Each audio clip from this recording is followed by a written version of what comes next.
hari abantu benshi cyangwa se abantu bamwe na bamwe batajya babona ngo bamenye ikintu cyatuzanye hano ku isi. Turi mu rugendo, twese turavuga ko ari urugendo, ariko uzasanga abantu bamwe bibwira ko baje nko gukorera amafaranga cyangwa se ko twaje kugwiza ubutunzi hano ku isi, hanyuma tukabisiga tukagenda. Ariko nufungura amaso yawe urabona neza icyakuzanye. Iteka wibona hari abantu uri gusavinga. Turi muri serivisi. Umukozi wo mu rugo abasavinga bariya. Iyo agiye kuri butike guhaha, uriya muntu nawe abamusavinga. Kwa muganga, ahantu hose turi muri serivisi.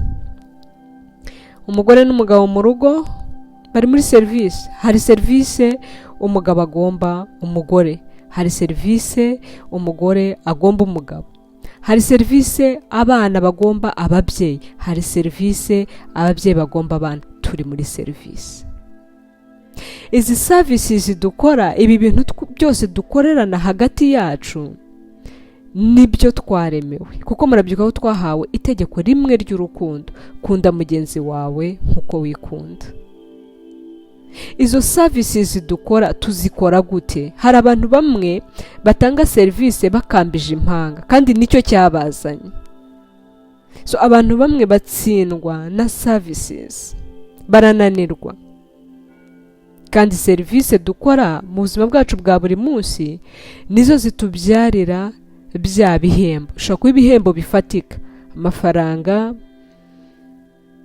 hari n'abashobora kuguhemba ibiryo, hari abashobora kuguhemba ibindi bintu, ariko kandi ni naho tuvana umugisha n'umuvumo, ni naho hava amahirwe. Amahirwe ntago ava mu ijuru, amahirwe ntago ava mu bikorwa byacu bya buri munsi. Dukora ineza tukayisanga imbere, ariko kandi n'inabi tuyisanga hari imbere.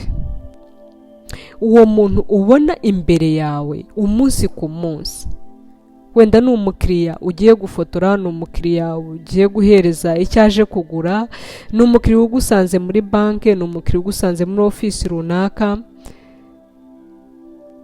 uhari kugira ngo musavinge. Kandi ntago ari ukumusavinga gusa, uramuha serivisi, uyimuhane n'urukundo, kuko warabitegetswe. Igihe cyose uzananirwa kumuha serivisi ngo uyimuhane n'urukundo, ni ukubera kutikunda. Igihe cyose utikunda, ntabwo ushobora kubasha gukunda abandi.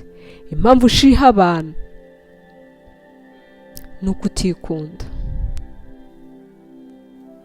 Impamvu ibyo bintu byose bikugora ni ukubera ko ushaka gucurika, ni ukubera ko ushaka kwirengagiza ukuri. Nta Mana, nta buzima. Mureke dushake presence y'Imana mu buzima bwacu, maze tubeho turiho, tubere n'abandi ab'umumaro. Ubuzima bwacu ntago bubishye kuko Imana itwanga, nta nubwo bubishye kuko bugoye. Bubishye kubera yuko tudafite ukubaho kw'Imana mu buzima bwacu.